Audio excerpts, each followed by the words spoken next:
আসসালামু আলাইকুম। সম্মানিত দর্শক, কেমন আছেন? আশা করি সবাই ভালো আছেন। আজকে আমরা জানবো রিচার্জ টেলিকম বিডিএসটি কিভাবে ডাউনলোড করা যায়। তো সেজন্য আমাদেরকে প্রথমে একটা লিংক নিতে হবে, যেটি আমি আপনাদেরকে দিব বা কারো মাধ্যমে আপনি পাবেন। তো এই লিঙ্কটা সুন্দর করে কপি করবেন। দেখতে পাচ্ছেন ওখানে কপি অপশন আছে, কপি করে এটাকে নিয়ে যাবেন একটা ব্রাউজারে। জি, ব্রাউজারের ভিতরে সবচেয়ে বেস্ট ব্রাউজার হচ্ছে গিয়ে গুগল ক্রোম। তো আমরা ক্রোমে চলে যাব। ওকে, দেখি। এই তো দেখতে পাচ্ছেন আমাদের ক্রোমটি। তো এটাতে ক্লিক করার পরে আমাদের এখানে চার্জিং অপশন আসবে। আমরা এখান থেকে কপি টাচ দিয়ে কপিটা পেস্ট করে দেব। পেস্ট করার পরে আমরা হচ্ছে গিয়ে সার্চ করার পরে হচ্ছে গিয়ে আমাদের একটা ডাউনলোড চলে আসবে। ডাউনলোডে ক্লিক করলেই হচ্ছে গিয়ে আমাদের অ্যাপসটি ডাউনলোড হতে শুরু করবে।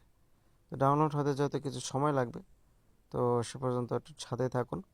ডাউনলোড হয়ে গেলে উপরে একটা নোটিফিকেশন আসবে, টান দিয়ে দেখলে দেখবেন যে একটা নোটিফিকেশন আসবে।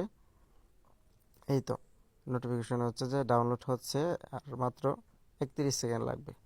আর এভাবে ডাউনলোড করার কারণ হচ্ছে কি, আমাদের অ্যাপসটি নতুন, এখনও পর্যন্ত প্লে স্টোরে আমরা রেজিস্ট্রেশন করতে পারিনি। প্রক্রিয়াধীন আছে, জমা দেওয়া হয়েছে, আর কিছুদিন সময় লাগবে, তারপরে চলে আসবে, তখন আমরা প্লে স্টোর থেকে ডাউনলোড করতে পারবো। ওকে, দেখতে দেখতে কিন্তু আমাদের অ্যাপসটি ডাউনলোড কমপ্লিট হয়ে গিয়েছে। এবার হচ্ছে কি এটা ওপেন করার ফলে এই যে ক্লিক করার পরেই এই যে ইনস্টল আসছে। তো আমরা এই ইনস্টলে হচ্ছে গিয়ে ক্লিক করব। এই ইনস্টলে ক্লিক করার পরেই কিন্তু ইনস্টল সাকসেস হলে একটা স্ক্রিনিং চলে আসবে। তো সেটা স্ক্রিন করার পরে কিন্তু আমাদের অ্যাপসটি ডাউনলোড কমপ্লিট হয়ে যাবে। আমরা ওপেন করতে পারবো, ইউজার নেম বা এনআইডি দিয়ে আমরা লগ ইন করতে পারবো। Thank you so much.